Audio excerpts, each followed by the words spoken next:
Because in reality, people don't have perfect information, it follows that the financial system is not as efficient as it could ideally be. Put simply, there's still space for improving its efficiency. Also, the overall efficiency of the financial markets really depends on two types of market efficiency. The first is known as the operational efficiency of the markets, and second, informational efficiency of the markets. Operational efficiency is about bringing the participating buyers and sellers together in the financial markets at the lowest possible cost. Such costs of bringing together buyers and sellers are called transaction costs. Transaction costs include commissions to the financial intermediaries, legal fees, and other expenses. But why is operational efficiency important? The simple answer is this: the more operationally efficient the financial markets are, the lower the transaction costs will be.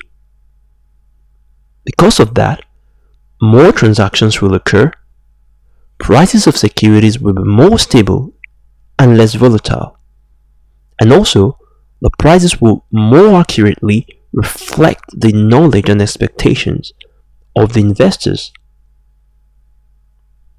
Informational efficiency of the financial markets is about market prices of securities reflecting all relevant information about securities at a particular point in time.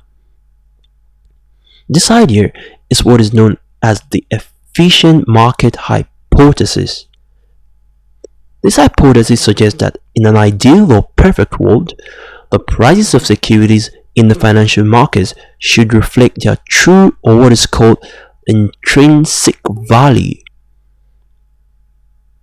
In finance, a security's true value is the present value, that is, the value in today's money, of the cash flows or income stream an investor who owns that security can expect to receive in the future. This present value in turn reflects all available information about the size, timing, and riskiness of the cash flows at the point in time the price is observed.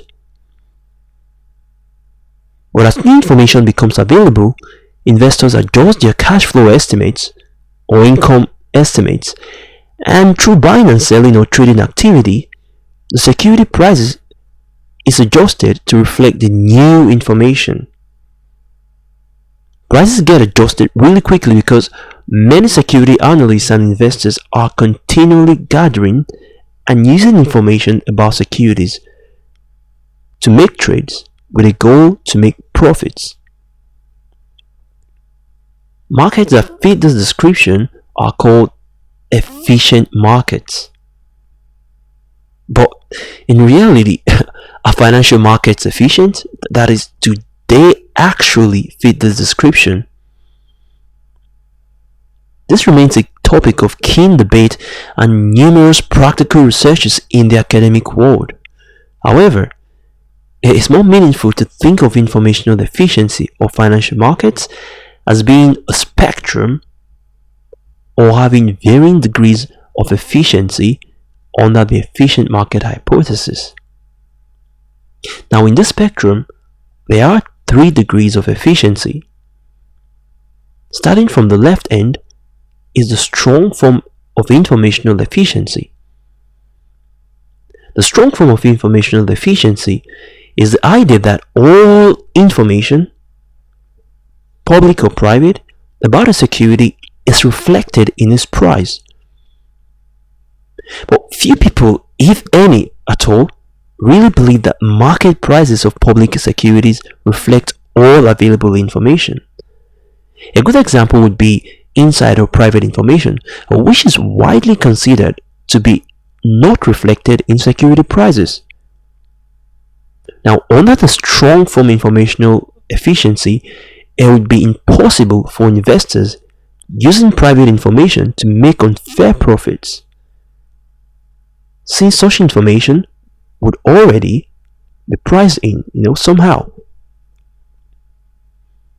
Therefore, it should now be clear to us that the strong form informational efficiency is the extreme form which can only exist in a perfect world, which is certainly not what our world is.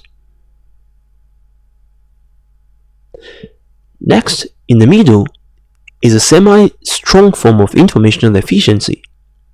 Now, this is the idea that all public information, that is, information available to all investors, is reflected in security prices at any point in time. Now, this means that investors who have private information are able to, profit by trading with such information before it becomes public. But once information becomes public, the price of security quickly gets adjusted by trading activity to reflect the now public information.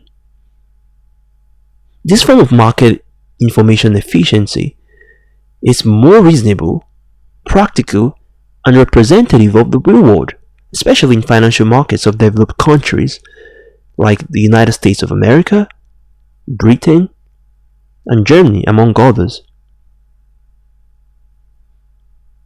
The third and last, on the right hand, is the weak form of informational efficiency.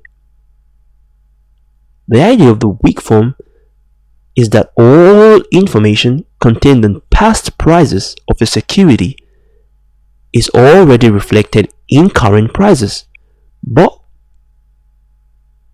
there exists public and private information that is not. Now, what does this mean? In a practical sense, this means that it would not be possible to consistently earn abnormally high profits by merely looking for patterns in historical or past security prices, but it would be possible to do so by trading at the present time using information which may not yet be reflected in the price. This explains why some investors who agree with this weak form of informational efficiency actively research financial information, to find overpriced or underpriced securities with the hope of making profits. So, for the question, in reality, are financial markets efficient? The answer is this: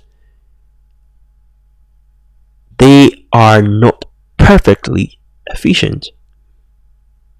It's best to think of the efficiency of the financial markets as being continually and gradually improved through regulations that help reduce the negative consequences or problems resulting from imperfect information, and also punish or penalize bad actors or participants who are found guilty of using private information for making unfair profits in public financial markets, while other participants without such useful information make no gain, or even worse, suffer losses. Finally, it's important to note that regulations and penalties all serve to make the financial markets a level playing field for the ultimate goal of wealth creation.